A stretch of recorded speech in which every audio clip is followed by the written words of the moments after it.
yar la jàngal la nga am xam-xam dem ba nekk magistrat génn dox ba tasee ko politicien mu lay tegloo yoo xam ne du yoon war nga koo sóoraale da lay utiliser te bis bu paree dem na yoon ana ñi fi nekkoon lañ leen doon defloo ñoom ñëpp dem nañ kon boog justice bi du fowukaay parce que justice dafa am doole ci am réew te am na noo koy doxalee day dem ba nit ñi duutuñu respecter justice bi te loolu war naa mën a ñàkk daal waaw kon boog loolu mooy sama wax très bien alors René naka nga jàngatee posture deux autorités yi nekk à la tête de ce pays moo xam le président et le premier ministre gis nañ ñaari sorties ku ci nekk ak fa nga waxee bu ñu ci daan def lecture lan la man d'abord je me pose certaines questions est-ce que réellement le peuple peut-il accepter ou comprendre cette hiérarchie que nous avons parce que on a deux rois à la tête d'un État et ça c'est impossible soo jëlee discours Ousmane Sonko d'abord dans son discours pour man mu ko jëlee je le prends sous l'angle de la perception et dans la perception il y a deux indicateurs négatif positif positif mooy lan c'est-à-dire que il a une armée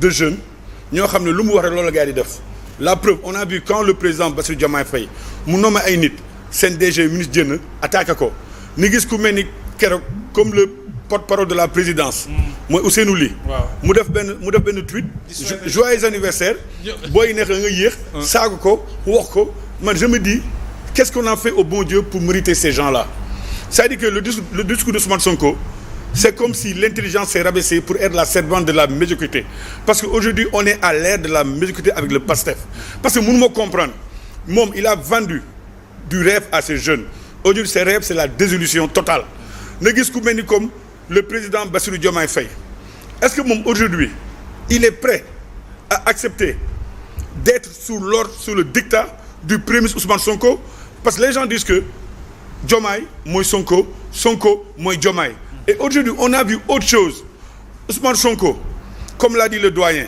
ñëpp xam ni ko moom lu mu intéressé rek mooy le pouvoir parce que il a dit boo mu nekkee Cap Manuel dafa waxtaan ak Diomaye mu jéeg-jéeg mu wut seede pour lan la pour luy tënk ëllëg su kooku war a bañ day leer te ñëpp xam ni tamit Dieu l'a dit dans le Coran il y a des signes annonciateurs de l'arrivée de quelque chose c'est-à-dire que ñun tey mënuñu wax leneen loo xam ne gëmuñu ko lu am rek mooy par rapport au pouvoir te lu ñu gis rek moom bëggul dem fii ba 5 ans dafa bëgg léegi Diomaye jox pouvoir bi l'erreur du président Bassirou Diomaye Faye mooy lan mu ne man dama yéene. sauf que Diomaye la ñu fal ñu. mais Diomaye c'est le président de la République. mais Diomaye le gars yi fal. mais aujourd'hui ñun on doit être des sentinelles pour sauvegarder nos acquis. On n'a pas eu le président Bassirou Diomaye Faye mais on doit le protéger.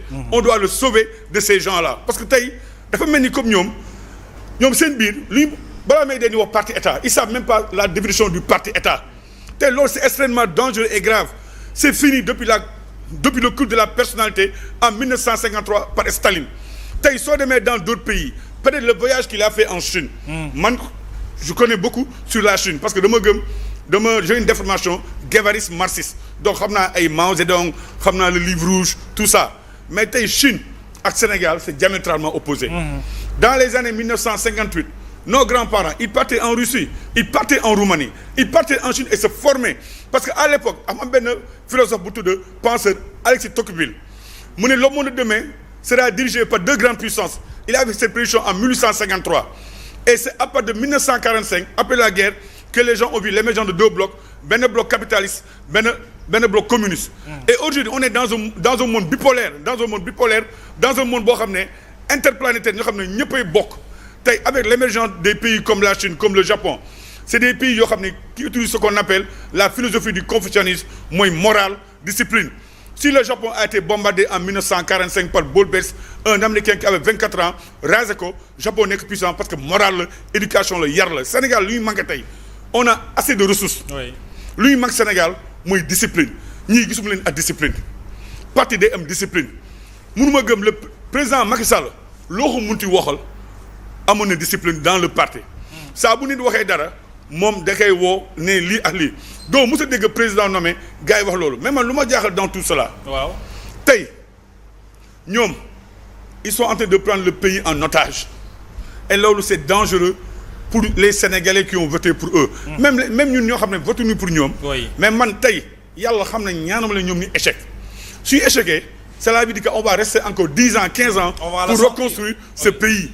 tey aujourd'hui dama gëm il faut qu'il y ait un pouvoir comme l'a dit le président un super premier ministre fort des ministres forts il faut un pouvoir fort il faut une opposition forte. Ouais. Parce que dama gëm la dualité. fa laay wax rek tout à l'heure le doyen a dit quelque chose de très important. oui.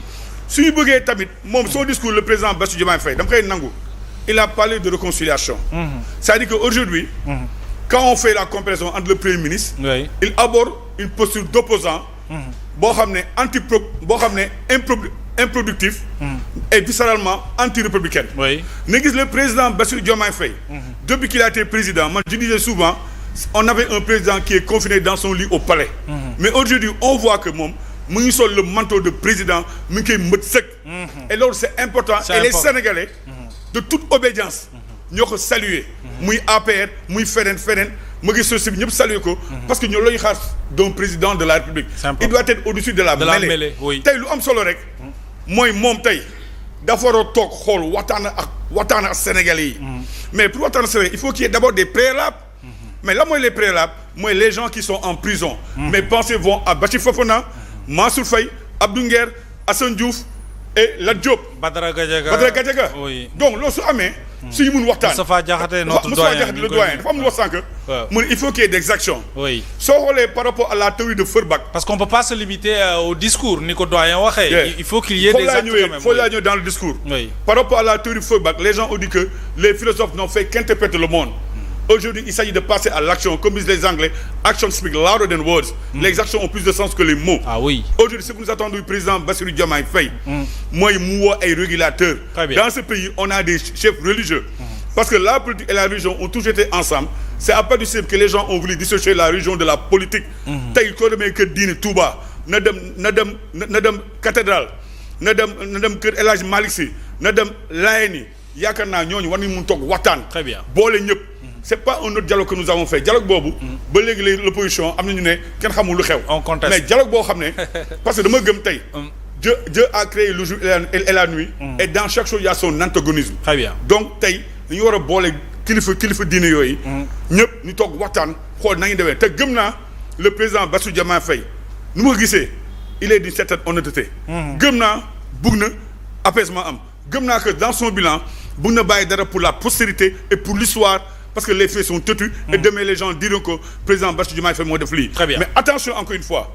que les Sénégalais épris de justice et de dignité se lèvent pour mettre un frein par rapport à cette grande discorde. Très bien. Alors Moussa, le président Diomaye si loin de Sonko, le président au-dessus de la mêlée, est-ce que mën nañ ko wax selon sorties yi nga xam ne seetaan nañu ko mu nekk actualité cette semaine?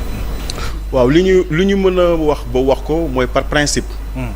un président de la République ne peut pas crier en même temps que les loups. dafa war a jël hauteur dafa war a am posture mais également